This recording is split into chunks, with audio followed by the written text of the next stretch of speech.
আমরা হাজার কথা থেকে 100 কথা থেকে আমরা একটা কথাকে বাস্তবায়ন করবো। আজকে কিন্তু অনেক হাজার কথা হয়েছে এখানে, সব কথা আপনাদের মনে নাই, মনে রাখতেও পারবেন না, কিন্তু একটা কথাকে মনের ভিতর আপনার হার্টের ভিতর নিয়ে নেবেন।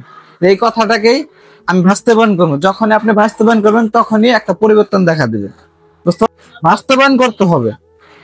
তো বলেন তো, এই পৃথিবীতে আপনাদের সবচেয়ে বড় সম্পদ কি? যে মেয়ে চালাক সেই মেয়ে আজকে অ্যান্সারটা দিতে পারবে। সবচেয়ে বড় সম্পদ কি আপনাদের? নিজের সন্তান। আজকে আপনি ভাবতেছেন যে আমার অর্থ সম্পত্তি টাকা পয়সা তো আছেই, আমি তো একবার বড়, আমার উপরে বড় আর কেউ না। আসলে না, আপনার ছেলে যদি সফল হতে পারে তাহলে আপনি সফল। আপনার টাকা পয়সা কিন্তু সফল। টাকা পয়সা অর্থ সম্পত্তি কার জন্য করতেছেন? আপনি সন্তানের জন্য করতেছেন। আপনি সন্তানকে যদি সঠিকভাবে মানুষ না করতে পারেন, আপনার টাকা পয়সা অর্থ সম্পত্তি আপনি কি করবেন? কোনো লাভ নাই। আর যদি আপনি সন্তানকে মানুষ করতে পারবেন তাহলে আপনার অর্থ সম্পত্তি টাকা পয়সা প্রয়োজন হবে না। ওই নিজের সন্তানই আপনাকে দেখভাল করবে। বিকজ আমি চাচ্ছি যে আপনাদের সন্তানকে সঠিক সময় এডুকেশনটা দেন।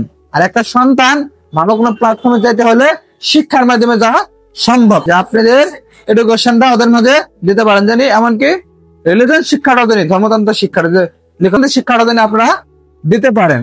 এই বিষয়গুলো যদি আপনারা একটু খেয়াল টেক কেয়ার করেন, তখনই আপনার ছেলের দ্বারা পরিবর্তন ফেলাইছেন বলে সবকিছু বলেছেন যে একজন শিক্ষিত মা হচ্ছে যিনি সময়ের সাথে তার সন্তানকে সঠিক সময়ে বিদ্যালয়ে পাঠাবে এবং তদারকি করবে তার সন্তানটা কার সাথে মিশতেছে, তার সন্তানটা ঠিকমতো পড়ালেখা করতেছে কিনা। হ্যাঁ, তো এই কারণে আমি যদি আপনাদেরকে আসলে বিষয়টা চিন্তা করেন, আমাদের ডিসিপ্লিন লাইফস্টাইল, আপনার সন্তান আছে কথা শুনতেছে না, আপনার কথা বলেন এইদিকে যাইতে ওই দিকে যাইতেছে, বিষয়টা এরকম হয়ে যাচ্ছে না কেন? What is the main problem? Actually এখানে প্রবলেমটা কি? মেন প্রবলেমটা আমাদের দেখা যাচ্ছে যে আমি তাকে ছোটবেলার থেকে সুন্দর একটা পথে গাইডলাইন করতে পারতেছি না। ছোটবেলার থেকে যে একটা গাছ আপনি বেঁকা করে লাগান, বড় হলে কি ওটা বেঁকা হয়ে উঠবে না? বড় হলে যদি আপনার বেঁকা গাছটাকে টান দেন, ওটাকে সোজা হবে, ভেঙে যাবে কিন্তু সোজা হবে না। তাই আপনার সন্তানের প্রাথমিক এডুকেশন এটা হচ্ছে মোস্ট ইম্পর্টেন্ট। যদি আপনার সন্তানকে এই ছোট অবস্থা থেকেই আপনি তাকে সুন্দর একটা লাইফস্টাইল মেক করে দেন, এই সন্তান ওইটাকে অভ্যস্ত হয়ে যাবে। আপনার সন্তান সাধারণত কি করে?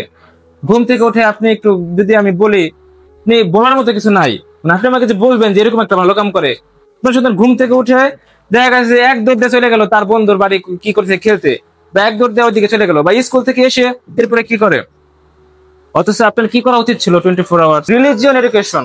তো যখন আপনার সন্তানকে সকালে মক্তবে পাঠিয়ে দিলেন, মক্তব আপনাকে শিখাবে অনেক ভোরে ঘুম থেকে উঠতে হয়। মক্তব আপনাকে শিখালো ভোরে ঘুম থেকে উঠে মক্তব পড়ে এসে এখন স্কুলের টাইম হয়েছে, সুন্দর করে খাওয়া দাওয়া নাস্তা বইয়ের পড়া গুছিয়ে স্কুলে গেল, এবং স্কুল থেকে আসার পরে জোহরের আজান দিল। ওই মক্তবে হুজুর শিখাইলো যে যেখানে থাকি এভরিডে 5 টাইমস ছাড়া এটা আমাদের পড়তে হবে।